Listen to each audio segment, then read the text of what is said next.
Alrighty, folks, welcome back. It's good to see everybody. Hope you had a good weekend.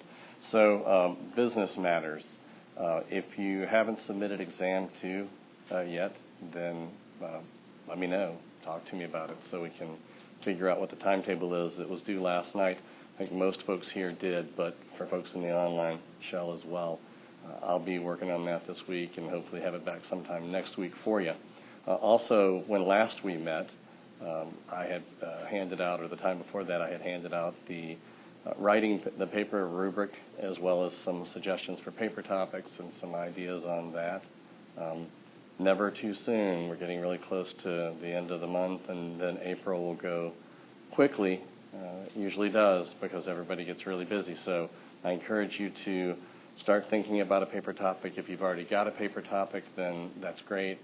Not too soon to start trying to put some stuff together. If you're struggling for ideas or you're not sure which way to go, email me, set up a time, come see me so that we can talk about it and come up with something that you're excited about writing about. That'll make for a better paper. I will post discussion, the next discussion. I guess it'll be 8, I think it would be, later this evening for you. That'll be, I'll think about when I want to have that due, but either by next Monday midnight or a little bit later than that, depending on how much we get through this week. So there'll be some wiggle room there. The plan for today and for next time is to try to knock out Chapter 7.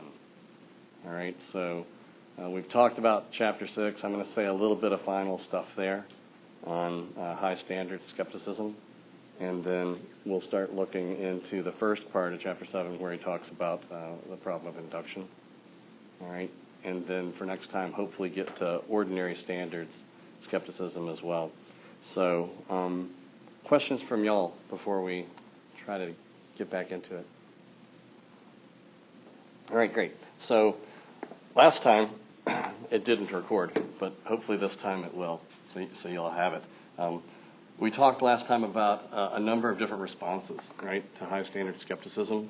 So we looked at several different ones and ended up thinking about fallibilism a little bit at the very end, right? So the skepticism is a self-refuting response. I think most people seem to think that wasn't a very good objection. And again, for all of these things that we talk about, if you think that there are good responses that Feldman doesn't make, or that there's more to be said on behalf of a view or an objection or a response, then let me know, because all those things are fair game for a paper of the sort that I have in mind. And again, that could make for a pretty good paper topic.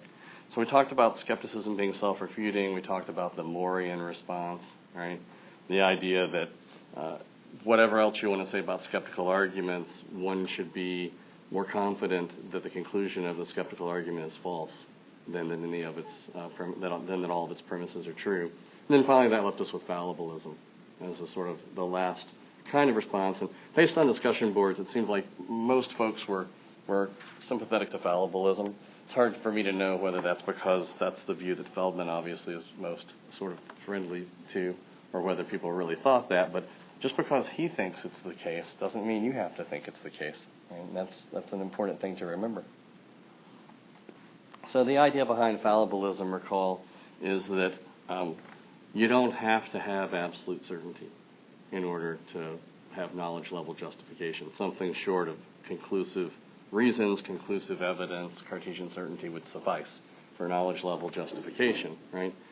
That would allow us to reject at least one of the crucial premises in each of the 4 high standards skeptical arguments that we looked at, right? And I went through a little bit and talked about this idea that we need to distinguish between a possible misunderstanding of fallibilism involving the idea that you can know something and be mistaken, which would be incorrect because that would imply that the truth condition isn't required, and we know that that's not right.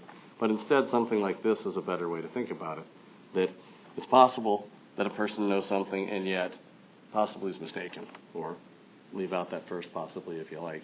And so that gives us 2 kinds of worlds to think about.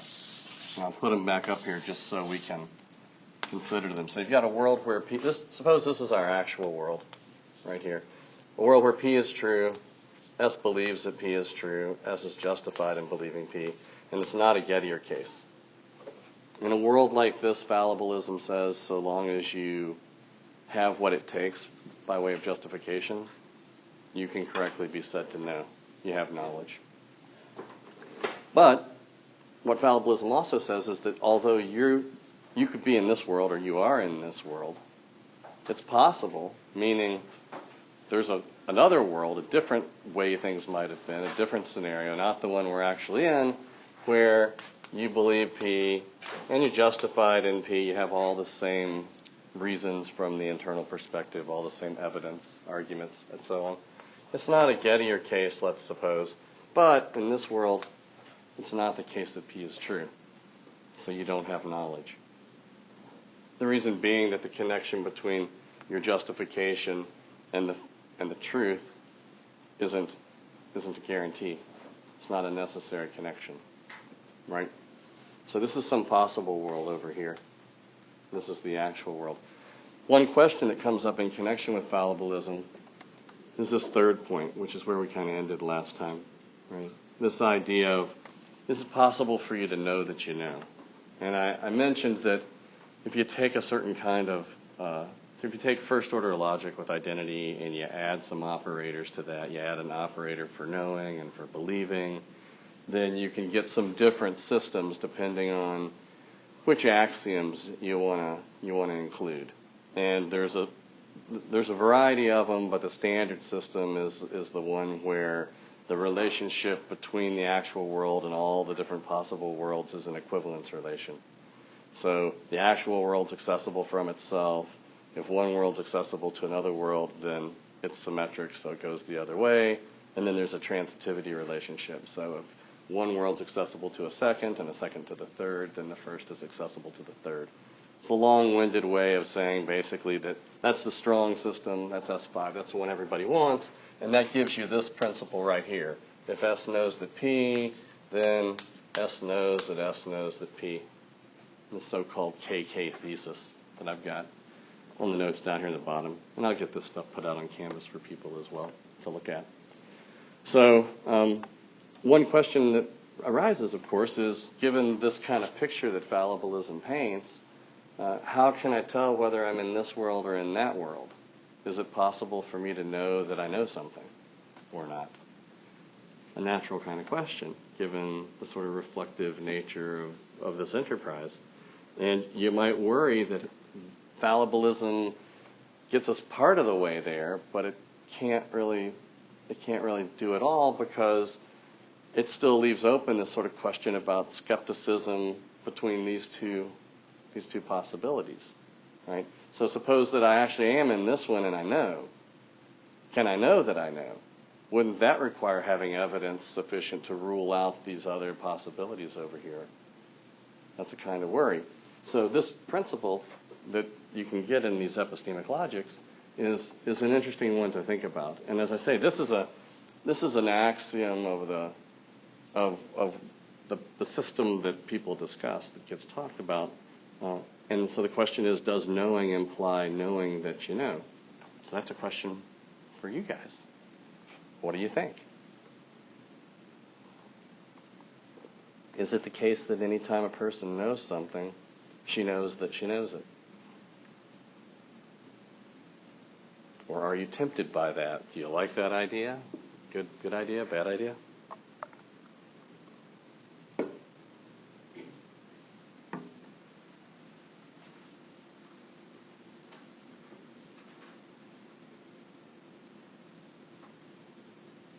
Yeah, I'll go Anthony and then Ian, yeah. Yes, I mean, here's a kind of worry, right? I mean, that we want to be able to, be nice to think that we sometimes at least can know that we know things. Not only that we have first order knowledge, but that we have what they call second order knowledge. Knowledge that you know, as opposed to just knowing. So there's all kinds of things presumably that you know right now, but you're not reflecting on those items as items of knowledge. You're just knowing them. So-called first order knowledge, first level. But because this is a philosophy class, and you're epistemologists, you're budding epistemologists, right? You've been subjected to this all semester long. It's natural to sort of reflect on this predicament that we're all in thinking about knowledge and justification. Wonder, okay, here's something I know it. Do I know that I know it? Does it follow that I know anytime I have first order knowledge? And so one question would be, what are the conditions or what are the requirements for knowing that you know? Ian? I would say that you just hinted at it, that when you know that you know, you're ruling out the possibility of that you're in the world on the right over there. So Yeah. So right. you have to, I think, knowing that you know is probably limited to, it would be one of the cases where you need that high standard knowledge. Oh, okay. So, a Cartesian certainty kind of, so I know that, I exist, and it's in my mind. That's the kind of thing I know that I know that. Okay. So, when you know that you know something, you have to completely eliminate any possibility of it not being the case. Okay, great, thanks. I appreciate that. I'm glad you said that because I wasn't sure if anybody would take that line. Yeah. Yeah, I know it's a little bit forward, but I would argue for the inductive, that kind of like the whole process. I mean, I know we're not there yet, but I think it can kind of apply here. Is that inductively you can it like sequence with Fablism because you don't need that 100% certainty. If you're inductively, you can try and inductively prove it. So you'd use a sort of an inductive move to try to get second order knowledge out of the mix. Is that the idea? Yeah.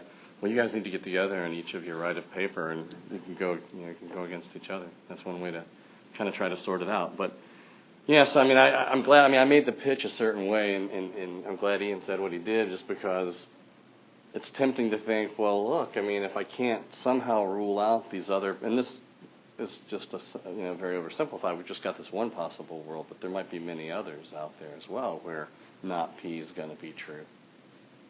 It can be false for different reasons, right? So you might think, well, in order for me to know that I'm in this world, not just to have knowledge in that world, but to know that I know the item in question, as Ian says, I've got to somehow eliminate all possibility. If you're tempted by that line, then there's a paper by David Lewis called Elusive Knowledge, where he tries to argue for that sort of approach and does it using a view that he calls contextualism. And that's a buzzword. It gets discussed at the end of Chapter 7. We'll try to get to it next time. It can mean different things in different contexts. But if you're interested in that, I would say that's a paper it's a hard paper, but it was sort of an instant classic when it came out. And there's been a lot of response to it, in part because it's a paper by David Lewis. And his papers tend to kind of be that way.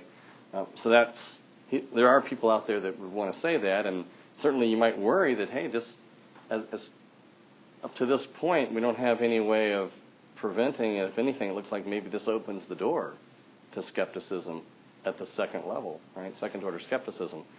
Feldman has a paper from 82 or 84 in Phil Review. I got it referenced down here. What was it? 81. And fallibilism in knowing that one knows. And that's another paper that if you're interested in writing about this topic, you could take a look at. I think it's worth consideration. So Corey thinks that the better way to go would be some sort of an inductive move. And the reason for that is, I'm assuming, because you've already picked up on the idea that Cartesian certainty is a pretty high standard, and it might not ever be attainable outside of logic and mathematics and self-avowals, things like the cogito. So, I mean, yeah, it's a tempting response as well. Well, so setting that question just to the side for the second, I mean, here's another kind of thing to think about. Is something like this principle true? Is it tempting to think that any time a person has first order knowledge, they get second order knowledge along for the ride? This should be actually, this needs to be a K, so they know what they know. Can you think of cases where a person has first order knowledge but they don't have second order knowledge, and you can get a counterexample that way? Worth thinking about. Seems to me like you can, but I would rather have you guys talking about it. Yeah. What is force first order knowledge? Is that different from just what we've been talking about the standard? Just knowledge. Okay. So I have Yeah. examples of Of for example, I I used to take piano lessons, and this was years ago, and I just sat down with the piano, and I could remember a whole piece, but I just like played it, and that's something I didn't know that I still did. But at one point I was conscious of it, and I did know that I knew it, but after time had passed, I had forgotten that I knew it, so I was conscious. I didn't consciously know it. Okay. So it looks. I mean, it sounds like. I mean, if I'm following the counter example, it sounds like you had knowledge, but you didn't know that you had that knowledge. Yeah. Sure. So I mean, here's one way to think about it. I mean, what would be required in order to know that you know? Seems like, I mean, one response would be that you got to satisfy all the conditions that you have to satisfy at the first level, at the higher level. And I guess if you lose that belief, then you lose the knowledge that you know. So I guess that's what happened in that particular case. Because you no longer believed that you know. Yeah. Thanks. Yeah. No, I think that works. So I mean, in order to kind of be to have what we're talking about here, you'd need something like this. You'd have to first you have to know that P, right? And then you have to believe that you know that P. Then you have to have justification for believing that you know that P.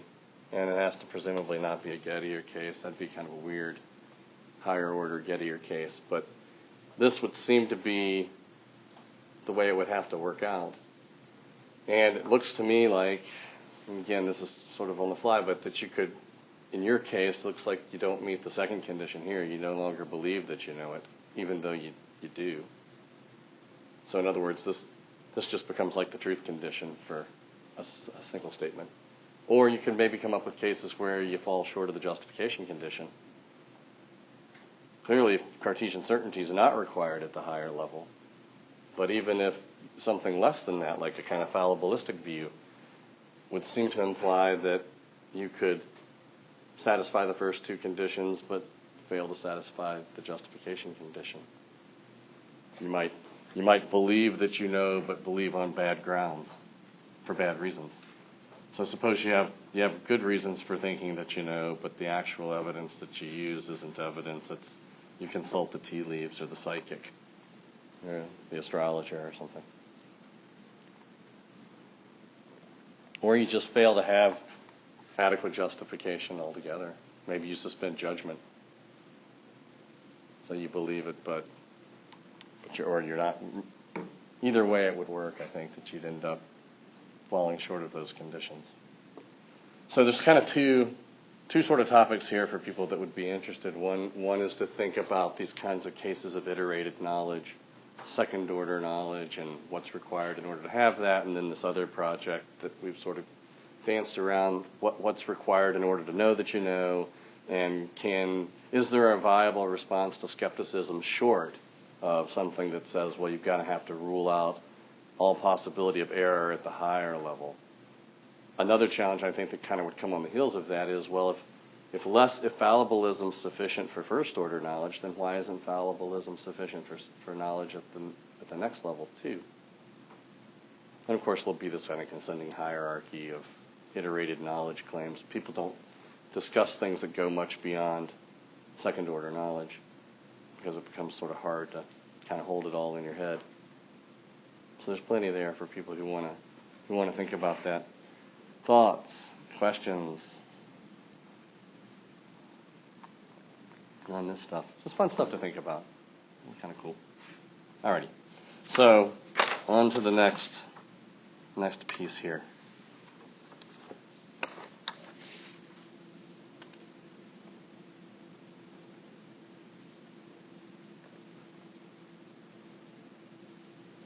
All right. So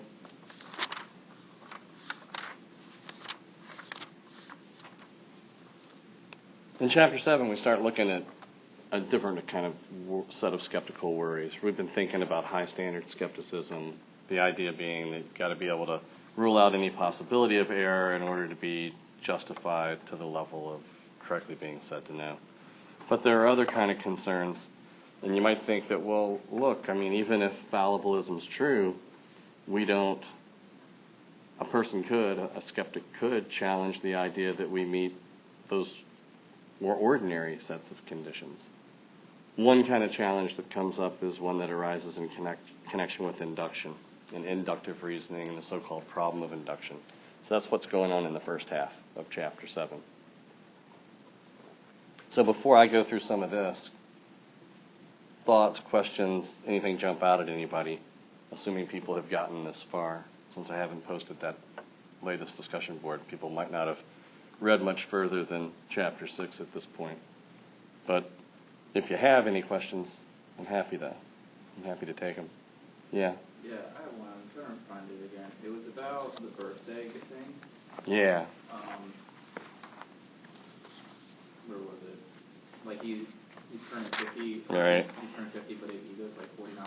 Like there's no reason inductively to say that he's not turning 49 again. Right. So this starts on the bottom of 133, and that example pops back up as well when he talks about the uniformity of nature and nature not being uniform in every respect. Yeah.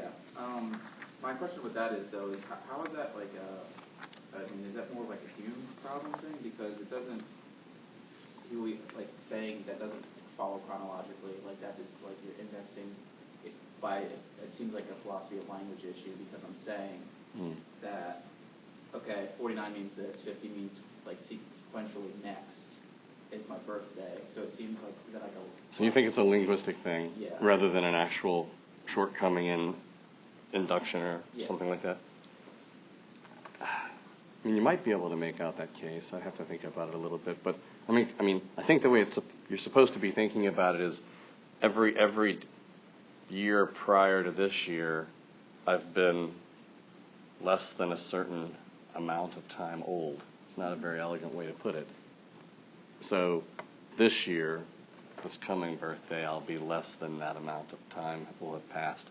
But it turns out not to have, right? Because time's going to be, presumably that's an objective feature, not just. I mean, we could have called the numbers, whatever we wanted to call them. The birthdays could have been named different things, but the amount of actual elapsed time is going to be what it is. So I think it's a legitimate problem. I mean, I don't know that for sure that there's a linguistic way to escape it, but I'd be willing to think some more about it if you want to try to develop it. But I think that's the way it's supposed to play out, is that would turn out to be in the language that Nelson Goodman uses, and we may talk about the new riddle of induction at some point. I think he puts a footnote in there about that. That would turn out to be what he calls not a projectable predicate. So some things are projectable in terms of inductive inferences. Some predicates express properties that are sort of stable, hence this concern and interest in the philosophy of science over the principle of uniformity of nature, and some seem not to be. And so time could, how things are described in terms of the temporal stuff could play make a difference in there. The predicates that Goodman uses are just like that. They're kind of these cobbled together weird predicates that turn out not to be projectable, in part because they involve whether a property's been observed by a certain time or after a certain time. So they're kind of strange. But just I think the point of that example is supposed to be that not every trend that's held up in the past is one that you're gonna observe into the future, and certainly how much time has elapsed. If that's an objective matter, then it looks like that might work. So just to get some terminology to help with this discussion, this is stuff we've seen before, but and in the quotes from Hume from his inquiry concerning human understanding, where this argument gets kind of developed, he talks this way. So we've got deductive arguments, right? People know what those are. Arguments where if the premises are true, then the conclusion has to be true. Those are also known as valid arguments. And then we've got inductive arguments. I use the language of cogency here in other contexts, like in critical thinking or practical reasoning texts. A lot of times cogent means something different. It means an inductive argument whose premises are reasonable for you to believe. But the way I'm thinking about it is that an argument's cogent if it's not a valid argument, first of all, so you can't be both cogent and valid. I'm using it as a way of just describing the form of the argument. Since there's never really been any sort of standard terminology that was agreed upon for what we want to call these patterns of reasoning that are less than deductive, but still seem to be patterns we can't do without, especially if the standard view is correct. So, and Feldman uses this in another text, so I'm just sticking with that. So we've got the valid arguments and the cogent arguments. Cogent arguments are ones that aren't valid, and they have the following feature. If their premises were true, then their conclusions would probably, though not necessarily, be true. So something greater than a probability of 0.5, but less than a probability of 1. And there's going to be a range there. So obviously, not all cogent arguments are created equal. Some are stronger than others based on how much probability the premises confer on the conclusion. Again, this is fair game for paper ideas and paper topics. It's a hard topic. Induction's been written about a lot, especially in the philosophy of science. For obvious reasons, we seem to make use of inductive reasoning quite a bit there. And of course, if you're not a valid argument and you're not a cogent argument, then you're structurally ill-formed. None of this, of course, is focused on whether or not the premises are any good yet, just that some arguments' forms make their conclusions either guaranteed to be true or probably true. And of course, the concept of probability is another one that there's a tremendous amount of literature on that. There are a bunch of different conceptions of probability. More a topic in the philosophy of science, but certainly if somebody's really interested in that and you want to work it up, I'd be happy to tell you what I think. So some different kinds of inductive inferences here. We've got enumerative induction. This is probably the one that people are maybe most familiar with. It's hard to say. But if you've got a big urn that you can't see into and it's full of marbles, there's a million marbles in there, and you turn in the dial and a marble comes out. It's a red marble. And you do that again. It's a red marble.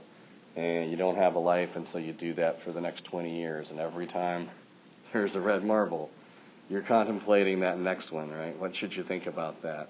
What color do you think that's going to be? Well, I think most folks are going to say, well, it's reasonable. It's more reasonable to believe that it's probably going to be red than to suspend judgment or to believe that it's going to be some other color. That much seems pretty clear. So you've got these kinds of cases where you've got a whole list of, a whole sequence of these things. They've always been a certain way. And so you're piling up instances there. Inference to the best explanation, another type of inductive inference. So you go to the doctor and you describe your symptoms. You've got a cough and a headache and a runny nose, whatever. And the doctor says, well, it's possible it's the flu. It could be some atypical variant on the flu, but given all the evidence, all of your symptoms, probably it's just a cold. It's just a virus. You don't need an antibiotic, whatever, right? So in a case like that, we get an inference to the best explanation. This pattern gets used, of course, a lot in medicine and in other kinds of areas in the sciences. We see that quite a bit. And then the one that we're going to be focused on here, which Feldman uses Hume's language here, past to future inferences. But I think a really important thing for people to kind of note about Hume's problem and the way it gets formulated in Hume, and Feldman points this out, is that it's really not, strictly speaking, past to future. A better way of thinking about it is you're going from observed cases to unobserved cases. So it could even be that you could make the conclusion be about something that's already happened in the past, so long as it hasn't been observed yet. He gives that example, I think, of the farmer planting the bulbs, and suppose he hasn't looked at them, but he could then, based on the trend in the past, seems like he could reasonably infer that if 80% of them in the past have bloomed, then 80% of them this past year bloomed, even though suppose you're out of spring now, you're well into the fall. So it would still be about what's happened in the past, but it would be about what hasn't been observed. So that's really I think an important, pretty important point for people to keep in mind. It's easy to get hung up on the past to future part of it, but he sticks with that for his exposition of Hume, just because that's the way Hume talks. So the basic ideas were we want to try to understand or think about whether or not these sorts of inferences are justified. Why is that? Well, a couple of reasons that he points out. One of them is that at this point we're still sort of operating with the standard view as our kind of default approach. We're going to talk about the naturalistic view and the relativistic view after we get done thinking about skepticism. And so the standard view seems to depend pretty heavily on our knowledge of the world, and a lot of that's generated by inductive inferences.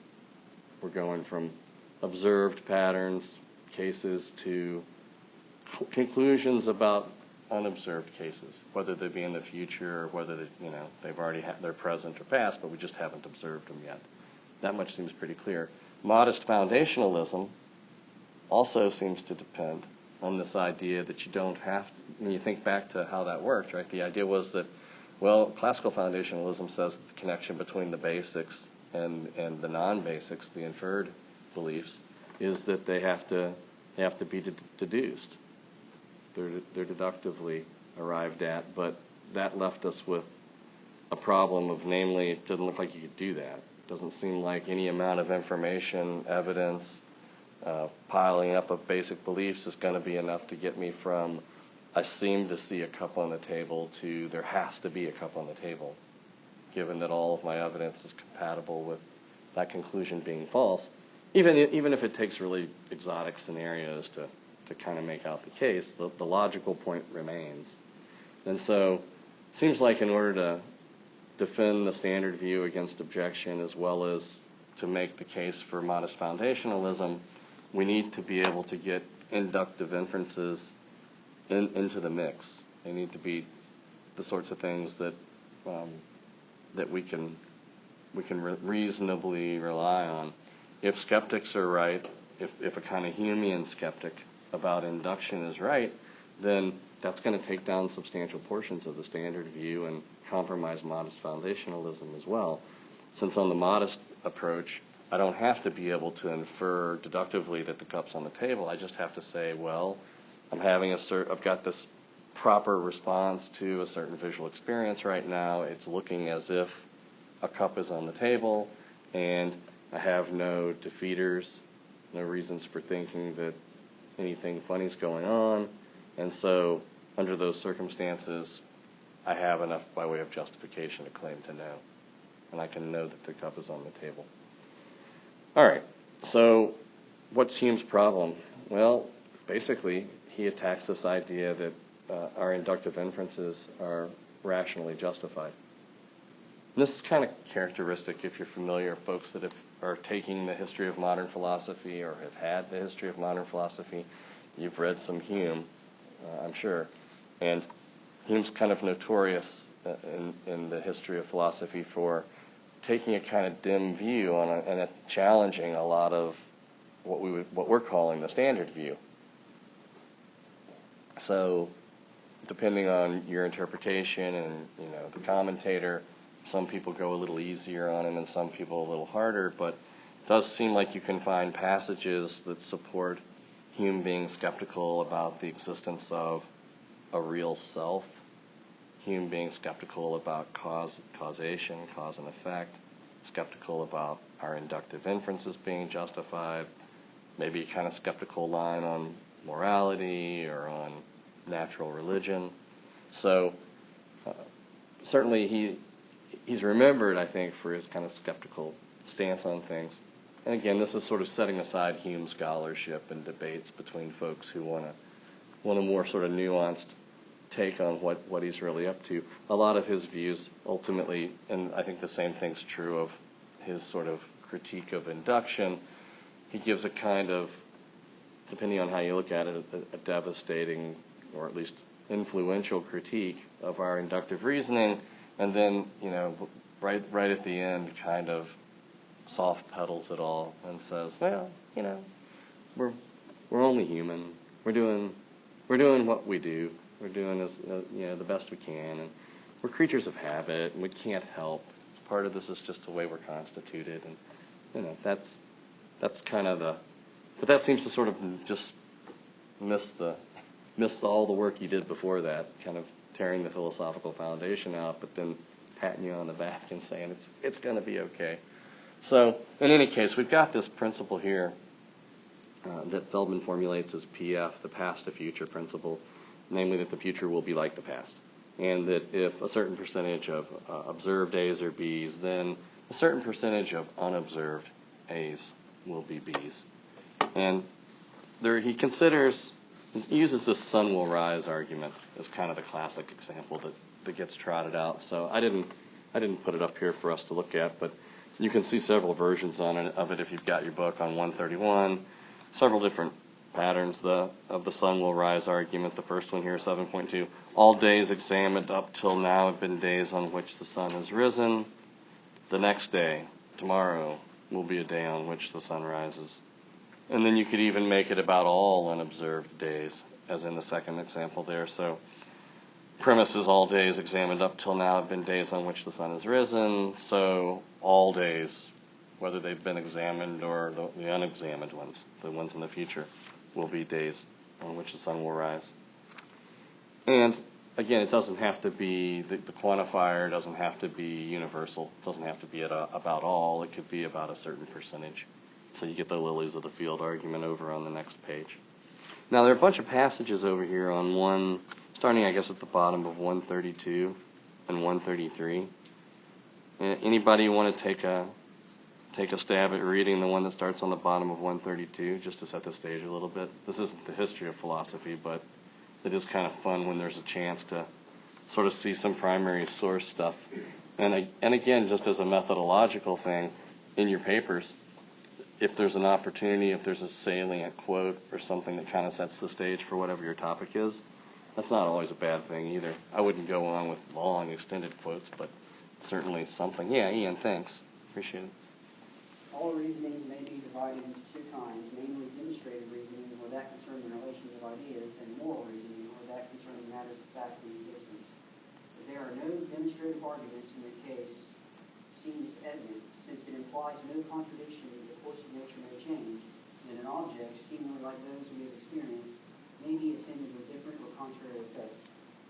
May I not clearly and distinctly conceive of a body falling from the clouds, which in all other respects resembles snow, yet has yet this taste of salt or feeling of fire? Thanks. And then there's this next little passage where he kind of sums it all up.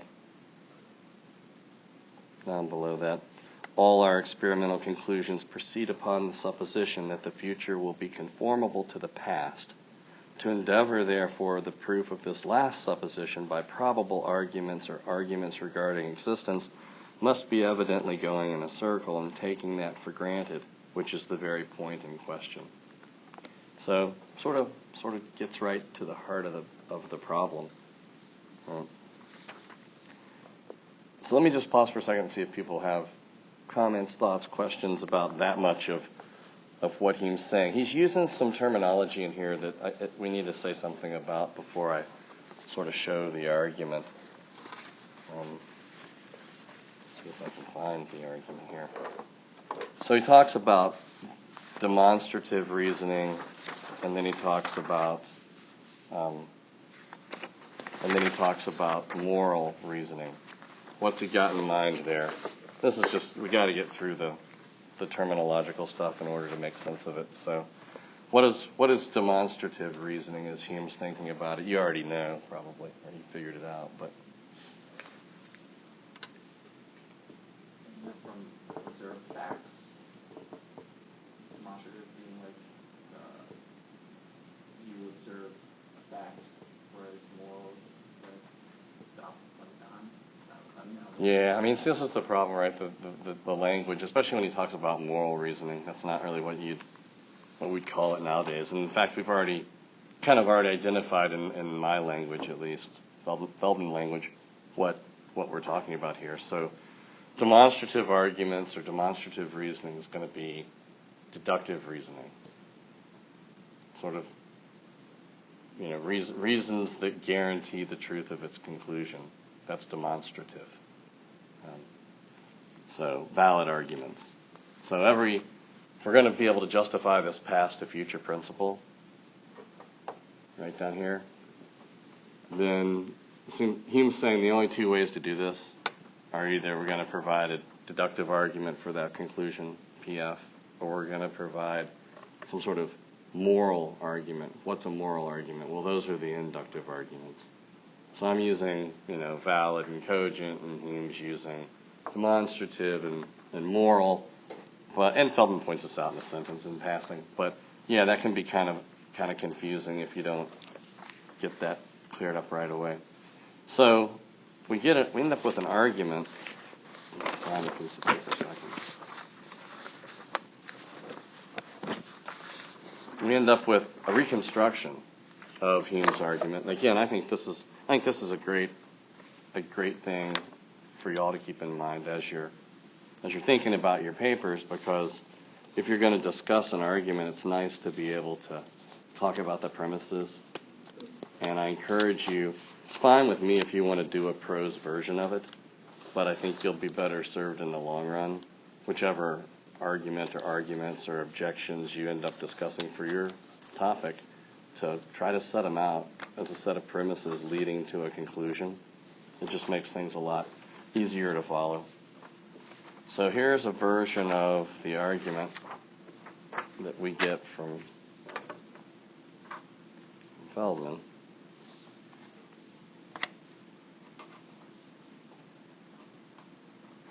We can talk about. Alrighty. So again, this is sort of those two passages from the primary source kind of taken and put into a set of premises leading to a conclusion that's supposed to be an objection to inductive reasoning in general, to its ever being rational or justifiable in the relevant sense. So if the past to future principle can be justified at all, then it can be justified either by a demonstrative argument or by a moral argument, right? Premise 2, only necessary truths can be justified by demonstrative arguments, but the past to future principle is not a necessary truth, according to the argument at least. That gets us to this first intermediate conclusion. And you can see, we've got these little annotations out here. Folks from Logic will remember doing that, where you have to sort of cite the lines in the proof that you used to derive your conclusion, and we've got some intermediate conclusions. So you got this kind of nested argument structure. Hopefully that's stuff that looks familiar and you feel like you could do that if you had to. But if it's something that you don't know that you could do or you're not sure about, I'm happy to try to help you. So premise 5, then, all moral arguments assume the truth of PF. So any moral argument for the principle would have to assume the principle in some sense or other. Any argument for a principle that assumes the principle is going in a circle. So circular reasoning, and wouldn't suffice to justify the principle. So looks like PF, according to this sequence through here, can't be justified by a moral argument. And so you'd be able to get by cases that, well, look, if it can only be justified demonstratively or by moral argument, and it can't be either of those, then it looks like it just can't be justified at all.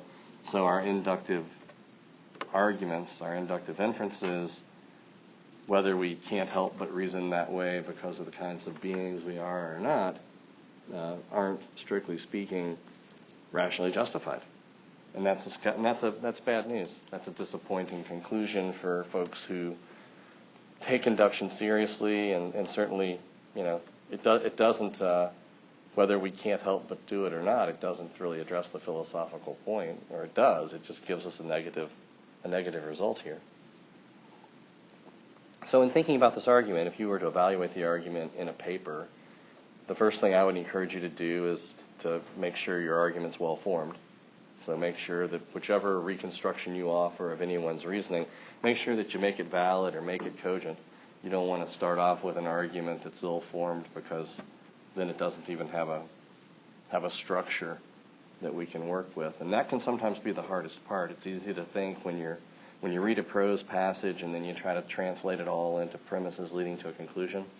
It's easy to think you've got something that's structurally sound when it's not. Sometimes it's just a word here or there that you have to pay attention to. So this argument is a valid argument as set out. So it passes the first test of being a strong argument for each of us right now. If its premises are all true, then its conclusion has to be true. The second thing we want to think about, as always, is whether or not all these premises are reasonable for you to believe right now based on your total evidence. It doesn't have to be conclusive evidence. It could be something less than that, but needs to be on balance supported by all the reasons available to you at this point. So there are three different possibilities that he considers here. The so-called inductive defense, the pragmatic defense, and then the a priori one, which is the last one he sort of takes up. Before we look at those, though, what do people think about the argument? Rather than just, we're going to talk about those different approaches, or you're going to talk about them, and whether or not they work. But any thoughts on how to respond to this argument, or maybe you're convinced, maybe you're with Hume, and you're starting to think now, our inductive inferences are not the sorts of things that we, strictly speaking, can be said to know. We might, as creatures of habit, we might not be able to help doing it, but that's not much consolation, when what we're really looking for is reasons for thinking that those inferences are good, and that's what we ought to believe is the conclusions of these kinds of arguments. And what do people think? Yeah. I don't like two. Okay. This is a little weird, and hear me out. But Yeah. So take for example, all red things are colored. Yeah. And that means what it means, but we say we find a new form of matter. Yeah. And somehow it's red, but that's just from electrons doing some weird stuff. Mm-hmm. But what I'm getting at is that still, you could inductively say that because most things, the past and future, like you're saying, because this way is how it is before, it's most likely going to be that way, and that could still be necessary. Could that work? So, well, there's a lot going on here in this. This is tough. I'm trying to sort it out. So, is your worry that you're just concerned that there might not be any real necessary truths, or that the all red things are colored or all bachelors are unmarried, that those have to be true, right? Mm-hmm. They're good. So I'm just trying to figure out, in the example where you discover some new exotic form of matter, which is always open to us, right? That could happen, and it has these weird properties that are surprising. I'm still trying to figure out how it could have a property of being red, and it being our property of redness, and at the same time having no color, given that it's part of the meaning of what it is to be red, that it's color. Because by definition, what is color? Oh, so yeah. Yeah, reflection of light. Okay, I think we're probably okay. I think it's not going to be so bad. Whether that's good or bad for you, I don't know. But so part of this is going to turn on the meanings of the concepts, and a lot of times when you start to bear down on these things, kind of take the scientific line. Maybe you're inclined to think that, color's not a real thing, or color doesn't really exist, or color could turn out to be something completely different than what we sort of commonsensically think it is. Clearly, there's a lot of debate about the philosophy of color and what is it? Should we believe in it? Should we be a realist about colors, or what's the best way to think about the physics and the metaphysics of color? And certainly there's literature in the philosophy of language, because part of this, if what makes it a necessary truth that all red things are colored are the meanings of the embedded concepts that are in the proposition, then we need to have a theory of meaning that has that gives us the right result. So if it turns out, let's say this just off the cuff, if it turns out that the most plausible theories of meaning, at least when it comes to color concepts, would have those concepts being empty names, In other words, there's just nothing that those names refer to. So red is a name, and green is a name, let's suppose, just to keep it simple. And suppose something like the direct reference theory that we've mentioned in the past is true, where the sole semantic content of a proper name or a kind term is to denote. There's no sense or connotation, there's just denotation or reference. Then if it turned out that, could it turn out, and so here, this could happen, presumably, I mean, something like it. So Leverrier is a scientist who attempted to explain the perturbation of Mercury's orbit by appealing to a tiny little planet, historically, called Vulcan. Turns out that Vulcan doesn't exist, but he tried to name it. And think about phlogiston and caloric and the ether. So the history of science is full of examples of attempts to try to name things that later turned out to fail because there wasn't anything on the world side to be the referent of the name.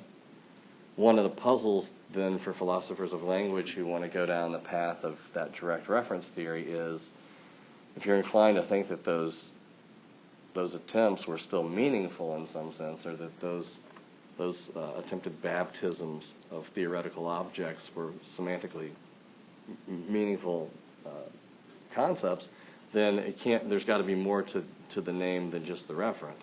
So that throws you back to the old sense and reference theory, the Frege-Russell theory.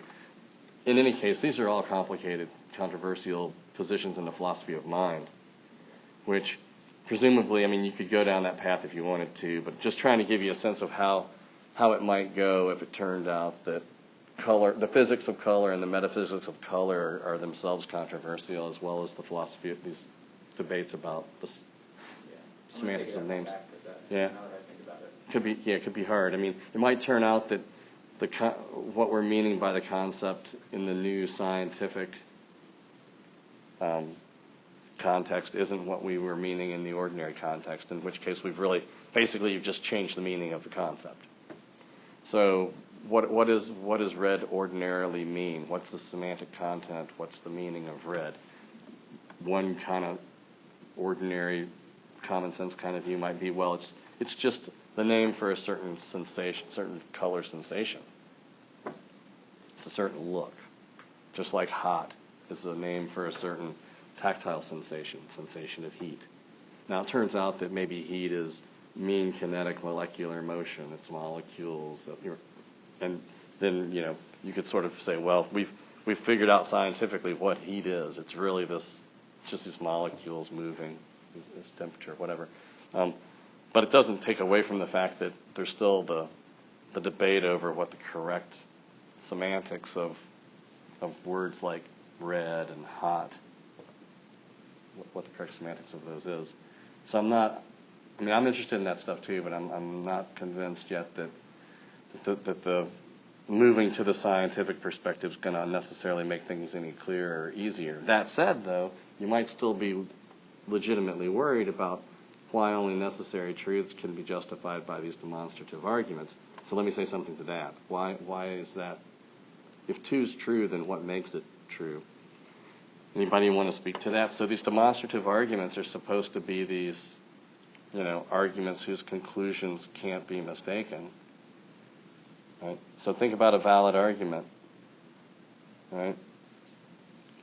So you've got to, if the premises are true, then the conclusion has to be true. So if you could have true premises and a false conclusion, then it's not a deductively valid argument. Hume says, well, there's nothing in our experience of using past to future reasoning that makes it contradictory to imagine the sun not rising tomorrow. It's not a necessary truth that the sun has to rise tomorrow. And so it's always going to be possible, whatever your premises are, for that conclusion to be false. So there's not going to be any true premises such that they're going to guarantee the truth of the conclusion, which in effect means that it looks like you can't get to it by that kind of reasoning. So that's the worry there. He seems right that there's no guarantee that the sun will rise tomorrow. There's no guarantee that, the next time I turn the urn and I get a marble out, it's going to be red.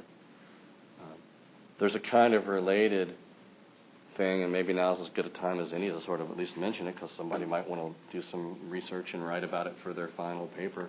It's a legitimate topic since it is epistemology. So there's the lottery paradox. People familiar with this? Anybody know about the lottery paradox? And it's a problem that gets discussed. It was first described by a mentor of mine, actually, at the University of Rochester, Henry Keiberg, in the 50s.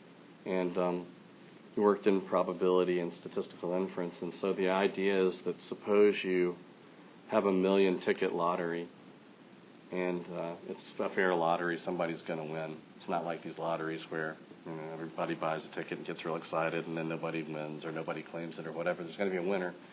Somebody will get the winning ticket. So you buy your ticket, and what are the odds of your ticket being the winner? Well, they're 1 in a million, a priori odds, prior probabilities. So just based on that alone, suppose you don't have any other information, and suppose that knowledge is sufficient to get you justified in a belief. You're holding the ticket that you just bought at Kmart or 7-Eleven or wherever they sell these things. And you've got your ticket. And so what should you believe? You're considering the proposition that this ticket's the winner. Well, should you believe that? Seems like you shouldn't. Should you suspend judgment? Well, you could, but that'd still be kind of optimistic. It seems like what you ought to think is that you should believe, the rational thing to believe is that this ticket is not a winning ticket. In which case you might be wondering why you bought a ticket to win the lottery anyway, but people do this stuff, and that's another issue about whether buying lottery tickets is rational, or what do you want to say about that? So anyway, you've got that first ticket that you bought. And so then you get another ticket. Let's suppose one's not enough. You want to play again. So you buy another one. Same thing is true of that ticket, it looks like. Now there's this principle, it's called the conjunction principle, that says if you're, and this would be fair stuff again because it involves discussions of induction and skepticism and justification and epistemic logic. So there's a lot of stuff in here. If you're justified in believing P and you're justified in believing Q, then you're justified in believing P and Q. The whole big thing. Seems right. Conjunction principle. Now notice that this is about what you're justified in believing. This is different than the logical principle of addition. So if you like logic or you took logic, then you're familiar with this idea that if in a proof you can establish P and then you can establish Q at another line, you can conjoin them, put them together and get P and Q. This principle, law of addition, as they call it. This is something a little bit different, but it's in the same ballpark and it has that same kind of ring to it. The analogy is sort of like between modus ponens and the closure principle. So modus ponens is a principle of inference and logic, and the closure principle is an epistemological principle about whether or not transmission of justification or knowledge works across known implication or justification. So you got this whole setup. Well, now you just imagine doing this for each of the tickets. So you start building this gigantic conjunction. Ticket 1's not the winner, or ticket 2's not the winner, or it's not the case that this one's a winner, it's not the case that that one's a winner. You build this gigantic conjunction, and it looks like for each individual ticket, you're justified in believing that it's not a winner, and the conjunction principle seems like it's really plausible. So you're justified in believing this gigantic conjunction, each of which is the negation of your ticket, of that particular ticket being the winner. Problem is that you're also justified in believing one other thing, namely that it's not the case that they're all losers. In other words, there is an X, there is a ticket, such that that ticket's the winning ticket. Well, now you got a paradox. Those two, they can't both be true. It can't turn out that there's no winning tickets and there's at least one winning ticket. So this is the so-called lottery paradox, and there's been a lot written about it. So if you want some references on that, Jonathan Vogel has a really good paper that I like. on lotteries. And different people have tried to solve it in different ways. Some people think you need to get rid of the conjunction principle. Other people think that no amount of justification of the purely statistical variety like that sort of prior probability consideration, would be enough to get you the requisite kind of justification. But it's certainly a fun one to think about. So in any case, back to the Hume's version of the argument here. Seems like he's right about us not being able to establish the past to future principle deductively, just because intuitively there's nothing in the way things are to keep the sun from rising tomorrow. So we've got to figure out what to say about this argument, assuming you don't want to embrace this conclusion, this skeptical conclusion. So a couple different ways that people have tried to respond here. We'll take a look at some of these.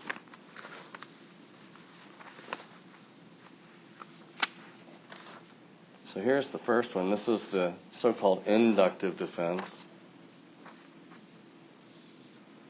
of induction.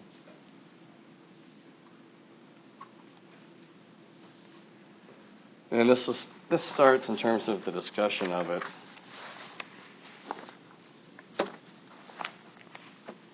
This is over on 135, right after the initial version of the argument is set out. And so here's the idea. Consider the following argument. This is 7.6 in the book, but the past to future principle has been true in the past. Seems reasonable to believe. Therefore, the past to future principle will be true in the future. So if this response is any good, then I can't show them both at the same time, I don't think. I'll try. Yeah, okay. So if this response is any good, then it looks like premise 5 is going to be the culprit. Right? So premise 5 says that these non-deductive arguments are all going to assume the truth of PF, but notice that this argument right here it talks about PF, but it doesn't have PF in it as a premise. So what do people think of admittedly, calling it the inductive defense of induction doesn't really help it as far as marketing goes, and so all three of these approaches are things that the first two are things that have gotten a considerable amount of discussion. The third approach that he talks about is a little bit more novel, I think. Less people go that route, but it might be the most promising way to go. So what do people think about this one?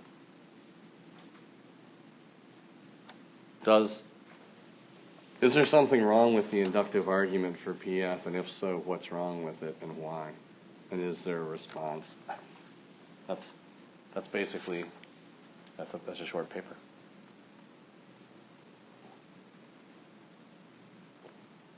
Good, bad, ugly. It seems circular. Okay, yeah. Well, I was waiting for somebody to say that. I figured that's kind of what most people are thinking. So, but you see the initial. To kind of break it down, one kind of circularity is where you actually are assuming the principle as a you're trying to prove PF, and so you're assuming PF as a premise in the argument. It doesn't show up explicitly in the argument, right? PF talks about PF, but here's the thing: if you're gonna be able to get from 1 to 2 and have the argument be well formed, in other words, it's either going to have to be a valid argument or it's going to have to be a cogent argument, then you're going to have something that connects 1 to 2. And so it does look like this argument kind of implicitly, it's not, so this is just a sort of subtle, a sort of nuanced point about when people charge arguments with being circular, or they say that some argument begs the question. This is one that you get a lot, is the begging the question charge. And so rather than use that kind of just throwing negative, derogatory labels at arguments. It's better, I think, to really just nail the point and try to say, okay, what's really going wrong in this argument? What is the problem here? And so as it stands right now, to get from PF's been true in the past, therefore PF will be true in the future, we don't have a bridge between the language in the first premise and in the conclusion yet, because the first premise is just talking about the past and the conclusion talks about the future. It mentions PF, but it doesn't explicitly put it in as premise. But it seems like in order for the argument to be well-formed, it does have to be implicitly assuming, rather than explicitly so, that PF is true, and so it looks like that's going to be a problem. Then it would be, in a sense, question begging to use this kind of defense. Now, if you think there's something they can say back, or that there's a better way of thinking about this, then I'm happy to hear it. There might be. What about? Let's show you the next one here. So, all right, the pragmatic defense. How does that work? Anybody want to take a stab at explaining it before I show it? If you remember reading it, what was the idea there?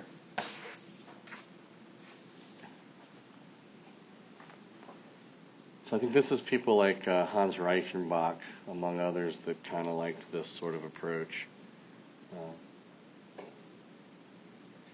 Well, it's labeled the pragmatic approach, so that kind of helps you a little bit. What does it mean for it to be pragmatic? Well, that it works. And so that's sort of the initial observation is, whatever else you want to say about our inductive inferences and whether they're reliable or reasonable, they seem to work. And so Feldman gives a couple of examples, a couple of analogies here. He's got the one with the patient who needs the procedure, and the surgeon says if anything will work to save the patient, the operation will. And then he's got the other one where the person's trapped in the room, and they've got to place a bet on which color light's going to come on. And based on the information they're given, it would seem reasonable to believe that if any bet's going to succeed, then the bet on red will succeed. So the analogy here would be that if any procedure for forming beliefs about the unobserved is likely to work, then induction will do it. So let's kind of set that up then as an actual argument for our consideration, and we can talk about the premises. All right. So hence the pragmatic defense. Premise 1. If any general policy for forming beliefs about unobserved cases is likely to lead to true beliefs, then induction will.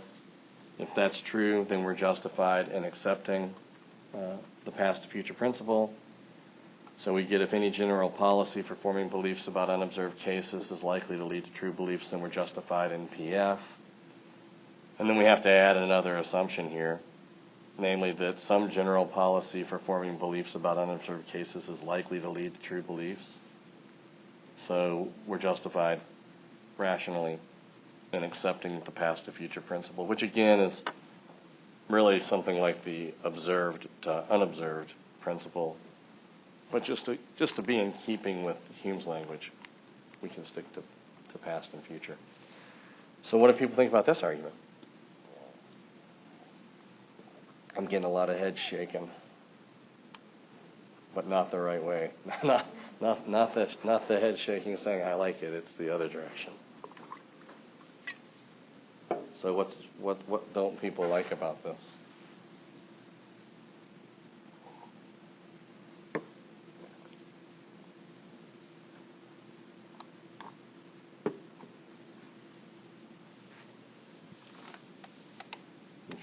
If you're not a fan of this argument, then what's wrong with it, you think?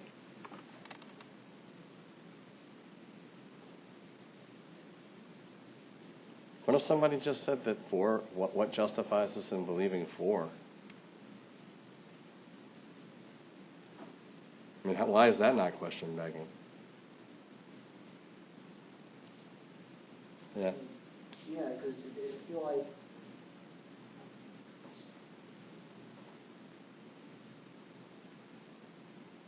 the whole thing what Hume was trying to show is that there's no way for us to,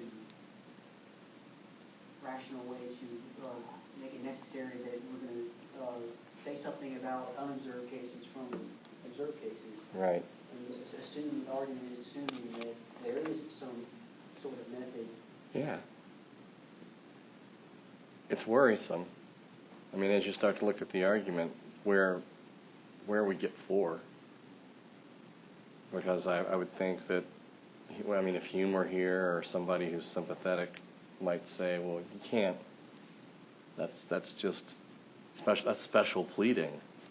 I mean, there's just bound to be some way for us to make inferences about unobserved cases, future cases based on past experience, or Well, I mean, that's kind of Hume's point, is that it doesn't seem to be rationally justifiable, and yet we do it, and whatever, we can't help but do it. That's all beside the point.